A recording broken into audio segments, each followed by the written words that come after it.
Assalamualaikum warahmatullahi wabarakatuh. Bertemu lagi dengan saya Ahmad Solihin. Pada kesempatan kali ini saya akan mempresentasikan tentang perkembangan bahasa Melayu sampai diangkat menjadi bahasa Indonesia dan juga peristiwa penting apa saja yang berkaitan dengan berkembangnya bahasa Melayu.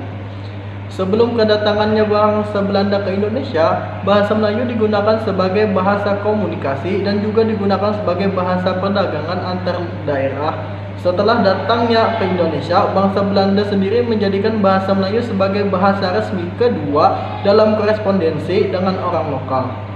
Pada masa kedudukan bangsa Belanda, bahasa Melayu sudah menjadi bahasa lingua franca di Nusantara dan bangsa Melayu juga dijadikan sebagai bahasa perhubungan dan juga bahasa perdagangan. Bahasa Melayu sendiri sebenarnya termasuk bahasa Austronesia yang merupakan cabang dari bahasa-bahasa suku Sunda dan juga suku Sulawesi. Keberadaannya bangsa Melayu sudah menyebar mulai dari pesisir tenggara Pulau Sumatera hingga di Kerajaan Melayu yang berada di wilayah Provinsi Jambi.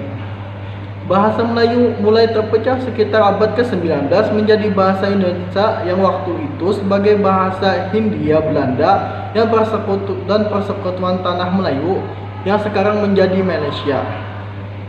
Bahasa Melayu sendiri dinilai sebagai bahasa yang sederhana dan fleksibel. Juga bisa diterima masyarakat sekitar yaitu suku Jawa dan suku Sunda. Dan pada Kongres Pemuda kedua tahun 1928 atau lebih dikenal dengan sebutan Sumpah Pemuda, bahasa Indonesia dijadikan sebagai bahasa persatuan. Oleh siapa? Oleh Profesor Dr. Muhammad Yamin menegaskan bahwa Indonesia lah yang bisa mempersatukan bahasa Indonesia. Tapi secara yuridis bahasa Indonesia diakui sebagai bahasa nasional dan pada tanggal 18 Agustus 1945 setelah Indonesia merdeka. Dan adapun peristiwa penting yaitu tahun 1901 disusunlah ejaan resmi bahasa Melayu oleh Syekh van of Haisin yang dibantu oleh Muhammad Taib, Sultan Ibrahim dan Nawawi, Sultan Ma'mur. Ejaan ini dimuat dalam Kitab Logat Melayu. Yang kedua, tahun 1908, pemerintahan kolonial Belanda mendirikan Badan Penerbit Buku Bacaan yang kemudian diberi nama yaitu dalam bahasa Indonesia Taman Bacaan Rakyat.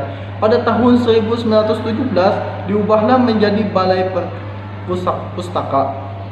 Dan yang ketiga, pada tanggal 28 Oktober 1928 Muhammad Yamin secara resmi mengusulkan supaya bahasa Melayu digunakan sebagai bahasa persatuan Indonesia.